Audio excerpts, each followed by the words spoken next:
Assalamu ala rasulillahi wa ala alihi wa sahbihi ajma'in. Frères et sœurs en islam, assalamu alaikum wa rahmatullahi wa barakatuh. Question numéro 1. Assalamu alaikum. Au capable explique en bref masal au société. Qui plie meilleur, faire masal au société ou bien faire une tiers société?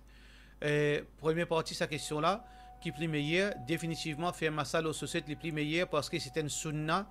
Rasulullah sallallahu alayhi wa sallam qui beaucoup du monde pas pratiqué. Alors relève sa sunna là et la récompense.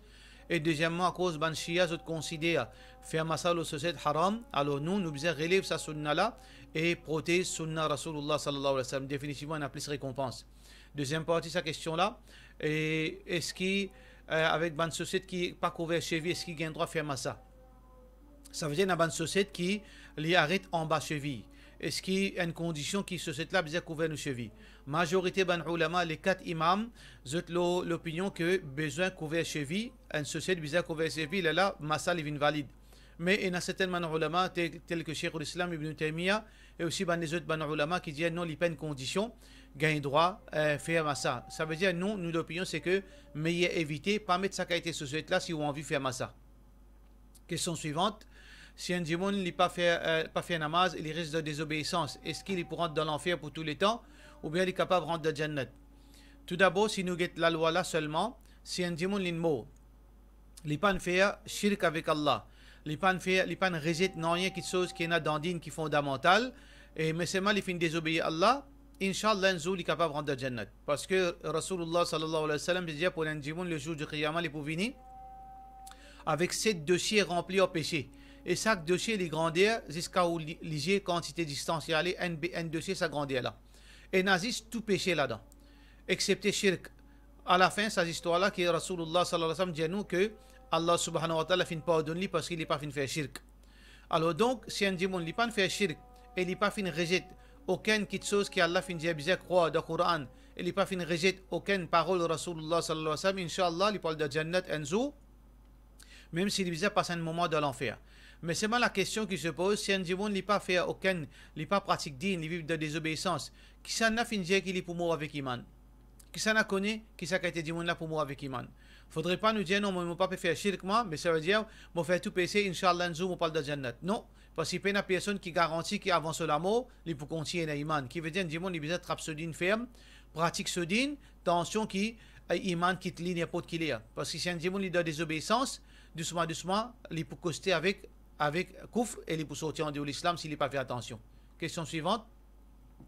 De la part de nos frères Cheikh Zahid, est-ce qu'il y a un démon de malédiction à chaque fois sans aucune raison valable? Est-ce qu'il y a un péché? Définitivement, il y a quelque chose qui est très grave, parce que Rasulullah sallallahu alayhi wa sallam dit Laysa lil mu'min bit-ta'an, un musulman n'est pas, le métas n'est pas médecause, l'oban démon, wala al-la'an, et il n'a pas maudit démon, wala al-fahish, et ni il y a une mauvaise qualité dans lui, il y a une désobéissance dans lui, une désobéissance flagrante, wala al-budi, wala al-badi, et ni les vulgaires, Ça, c'est un hadith qui est rapporté par Tirmidhi, pour montrer nous qu'un musulman n'a pas avoué malédiction. Deuxième hadith, qui est rapporté par Abu Daoud, qui Rasulullah sallallahu alayhi wa sallam dit Inna al-abda idha la'ana shay'an sa'adati al-la'natu ila as-sama. Quand un démon il envoie une malédiction loin de chose, alors donc sa malédiction là, il monte le ciel. Fatughliqu abwab as-sama dunaha. Mais quand il arrive contre l'échelle fermée, pas les rentre là où l'échelle. Thumma tahbitu ila al-ard. Ensuite, sa malédiction est descend dans la terre. Fatughliqu abwabuha dunaha. Et la terre aussi pas laisser pénétrer à l'intérieur. Thumma ta'khudhu yaminan wa shimalan. Ensuite, sa malédiction là, il y a de gauche à droite. Fa idha lam tajid shay'an, fa idha lam tajid musaran, raja'at ila alladhi lu'ina. S'il n'est pas trouve personne qui est capable de prendre sa malédiction là, il retourne au celui qui donne sa malédiction là. Fa'in kana lidhalika ahlan. Si ça dit là, les mérité. Ça veut dire que qui ont maudit là, les mérité, il y a l'oli. Mais sinon, il la raja'at ila qailiha, excepté sinon, il pourrait retourner au celui qui envoie sa malédiction là. Ça veut dire qu'il est très dangereux quand un démon envoie une malédiction. Question suivante. Assalamu alaikum. Est-ce que quand un démon rêve une famille qui est intégrale, est-ce qu'il vraiment nous peut attendre un autre maillet dans la famille? Un démon dit que quand nous rêve une famille proche pour gagner maillet anonyme. Bon rêve vient depuis Allah, mauvais rêve vient depuis Shaitan.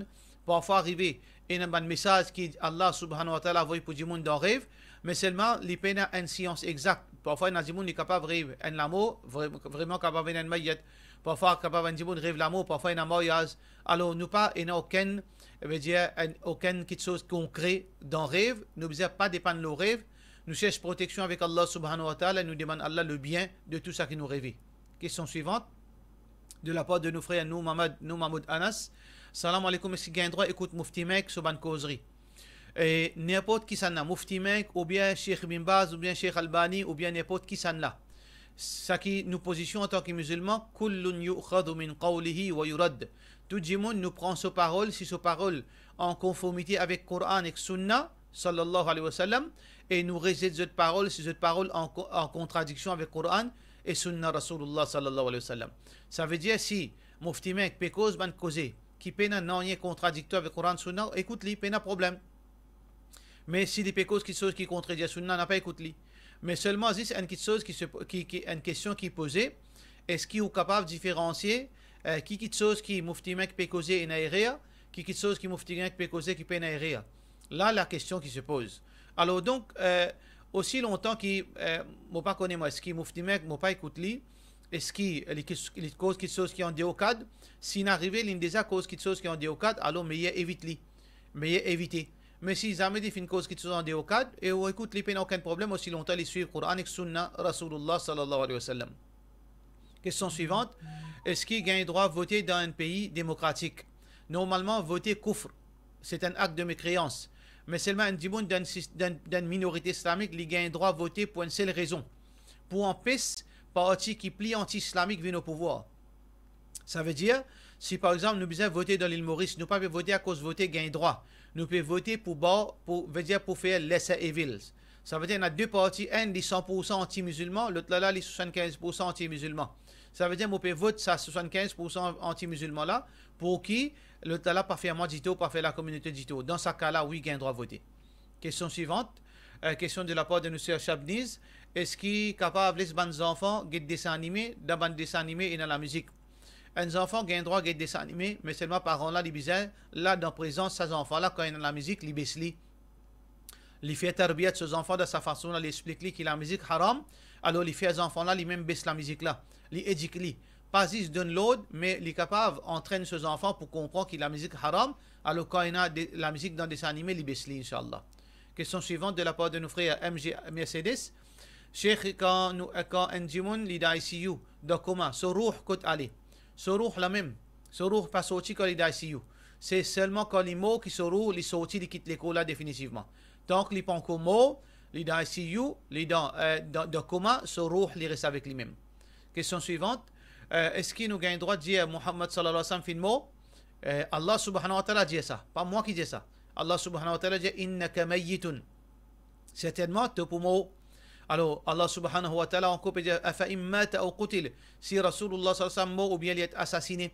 Allah dit Muhammad sallallahu alayhi wa sallam mot.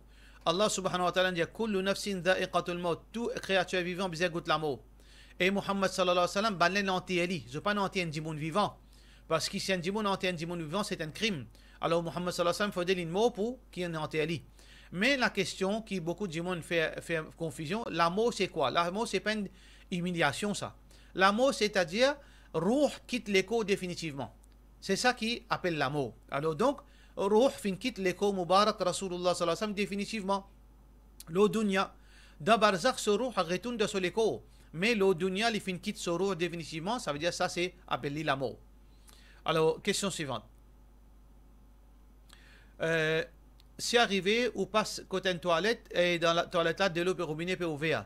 Et est-ce que si ils se rendent dans la toilette là pour faire un robinet là, est-ce que vous besoin faire dua? Oui, nous besoin faire dua chez protection contre bandjin. Parce que quand il rentre dans la toilette, il y a deux choses qui arrivent. Un bandjin, il guette son parti privé, c'est pour ça qu'il nous cherche protection avec Allah subhanahu wa ta'ala contre les djinns mâles et femelles. Mais aussi, pour djinn là, pas faire nous dito. Alors donc, quand il rentre dans la toilette, même pour faire une petite chose pour faire un robinet, il besoin lier ce dua, Inch'Allah.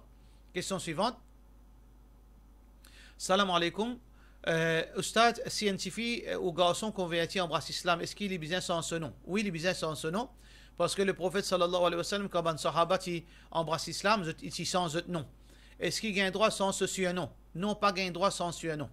La'anatullahi ala man intasaba ila ghayri abi. Rasulullah sallallahu alayhi wa sallam dit maudit c'est lui qui li attribué avec un lot qui se papa. Alors ce suano, c'est l'indique ce lien de parentage, lien de parenté. Alors donc, Edjibon n'a pas gagné droit sans ce suano, même qui qualité suano l'a été, il pas sans lui, sauf si les officiels, la famille entière peut sans suano là, mais seulement là aussi peut capable d'identifier lui, mais seulement personnellement, moi pas trouve ça permissible qui fait, parce que les pour fausse lignée Edjibon et une génération. Alors donc, les gardes ce suano, mais ce nom, les gagne droit. Et d'ailleurs, Jimon appelle pas au nom, pas appelle pas au suano. Alors, suano, c'est quelque chose qui est officiel.